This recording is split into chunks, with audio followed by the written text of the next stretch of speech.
Borussia Dortmund, so near, but yet so far last year. How do they feel going into this one? Is there even more determination, or is this a wound that's going to take some time to heal?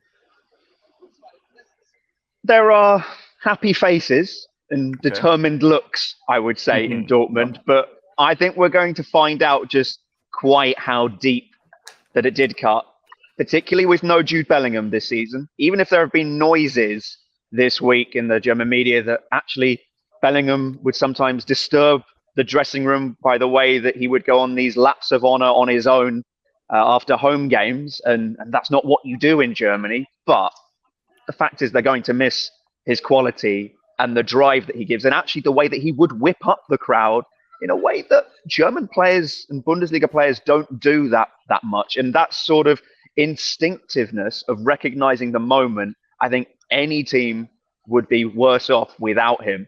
You look at the signings they have made, they've definitely made a big upgrade at left back with Rami Bensebaini coming in there from Borussia Mönchengladbach.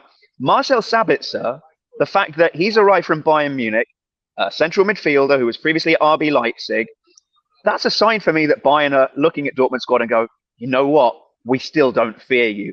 If you're able to get a guy who was third or fourth choice central midfielder at Bayern Munich the past few seasons from your main title rival, then I think that's a statement from Bayern. And Sabitzer is a class player and somebody who can make a difference. So I think that's an interesting situation to watch.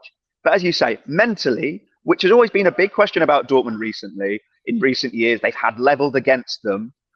I think that we have seen teams in Germany respond after epic collapses. I think of Bayern Munich after their 2012 disaster, 3 second-place finishes, a relative disaster for most clubs, I would say.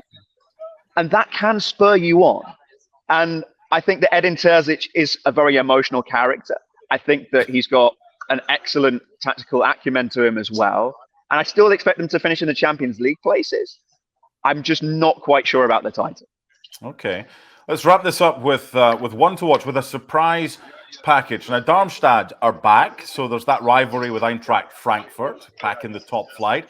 Heidenheim, what's their glass ceiling? Is it simply like, if we get safe, then we're happy, or can they even aim for potential top half or maybe even a European spot? Who's your one to watch? Who's your surprise packet this year?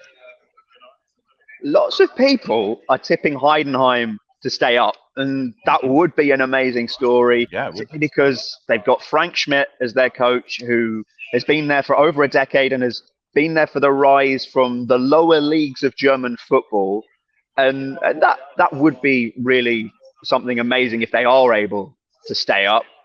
Borussia Mönchengladbach are a team where people aren't expecting a lot from them because they've lost Jonas Hoffmann, Marcus Thuram, their captain Lars Stindl, and everybody's gone out the door.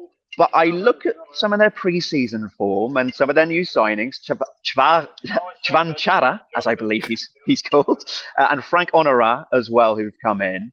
And I think that there could be actually a fresh wave coming from them, and seeing them actually, because people aren't expecting much of them, that those lower expectations might help them to do something this year. Because everybody is still expecting something from Union Berlin, Freiburg, even Eintracht Frankfurt as well. Those names are in the mix. Bayer Leverkusen are being tipped for the title by some people, such as the impact that Xabi Alonso made there last season. So I think to go out of the circle a bit, I have to say Gladbach. Well, thank you very much for watching ESPN on YouTube. For more sports highlights and analysis, be sure to download the ESPN app. And for live streaming, premium content, and let's not forget as well, ESPN FC 7 days a week. Subscribe to ESPN Plus.